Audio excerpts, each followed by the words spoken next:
Hey guys, it's Yuta. So people tend to associate Japan with cool new technologies. But if you have lived in Japan, you may notice that many things in Japan are still pretty low tech.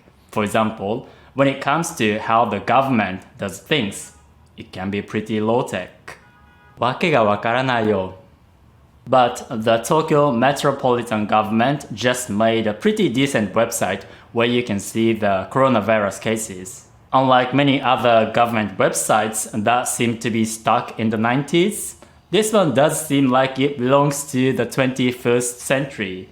And I thought it was pretty cool, so I'm going to share this with you. The link is in the description and obviously it's useful for many of us. And of course, it's in Japanese, but check this out. You actually have 6 language options including Japanese, Simplified Japanese, English, Traditional Chinese, Simplified Chinese, and Korean. This is a pretty decent feature because a lot of websites in Japan are only in Japanese. So you can see they are making an effort to be accessible with foreigners.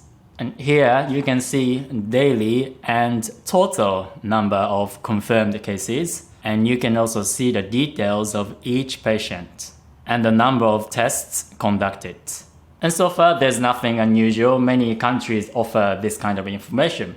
But here, you can also see the number of hotline calls.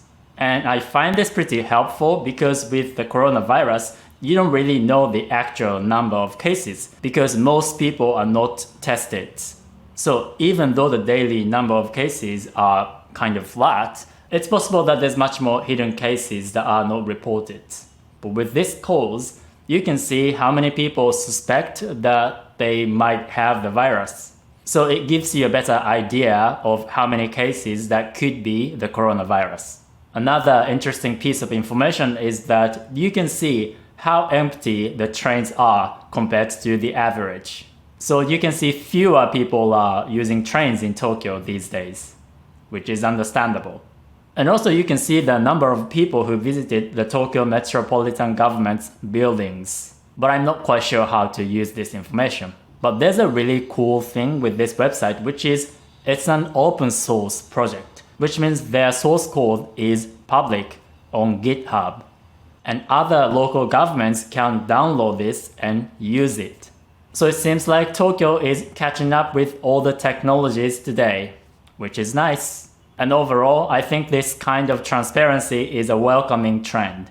But still, a lot of things in Japan are not yet up to date, and a lot of information is only in Japanese. So if you really want to be informed about Japan, you really have to learn Japanese. And if you want to learn Japanese with me, I can teach you the kind of Japanese that Japanese people actually speak today, unlike the kind of Japanese that textbooks teach you because it can be unnatural and old-fashioned.